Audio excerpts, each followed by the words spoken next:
Hi friends, అందరూ నమస్తే. Arun Shiva @the rate of YouTube ఛానల్కి స్వాగతం. నేను మీ కేఎస్వర ప్రసాద్. నేను మీకు ఈరోజు ఈ వీడియోలో 6 సంవత్సరాల లోపు చిన్నారులకు ఆధార్ కార్డు అనేది నమోదు చేసుకోవడం కోసం ఉచిత శిబిరాలు అనేది నిర్వహిస్తున్నారు. అది ఏమిటో మనం ఈ వీడియోలో చూద్దాం. ఈ నెల 5 నుంచి 8వ తారీఖు వరకు, 12 నుంచి 15వ తారీఖు వరకు ఆధార్ నమోదు అనేది చిన్నపిల్లలకి ఉచితంగా చేస్తారు.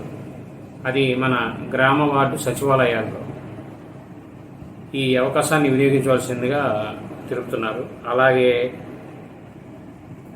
ఇప్పటికి బర్త్ సర్టిఫికేట్ అనేది పొందిన చిన్నారులు 1.07 లక్షల మంది రాష్ట్రంలో ఉన్నారని, వారు నమోదు చేసుకోవాల్సిన అవసరం ఉందని, అలాగే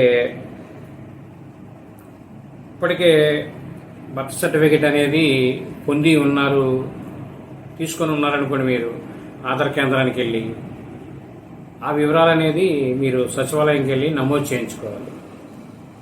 అప్పుడు మీకు కన్ఫామ్ అవుద్దన్నమాట. మనం చేసుకుంది సెంట్రల్ గవర్నమెంట్ కింద వస్తుంది కాబట్టి ఇక్కడ వీళ్ళకి కూడా ఆ నమోదు అనేది తెలియజేసి మనం పూర్తిగా దాన్ని పిల్లలకి ఆధార్ అర్హత అనేది మనం కల్పించాలి. ఈ వీడియో మీరు పూర్తిగా చూసినందుకు ధన్యవాదాలు. మేము మరిన్ని వీడియోలు చేయడం కోసం లైక్ చేయండి, షేర్ చేయండి, తప్పకుండా సబ్స్క్రైబ్ చేసుకోండి. Thank you.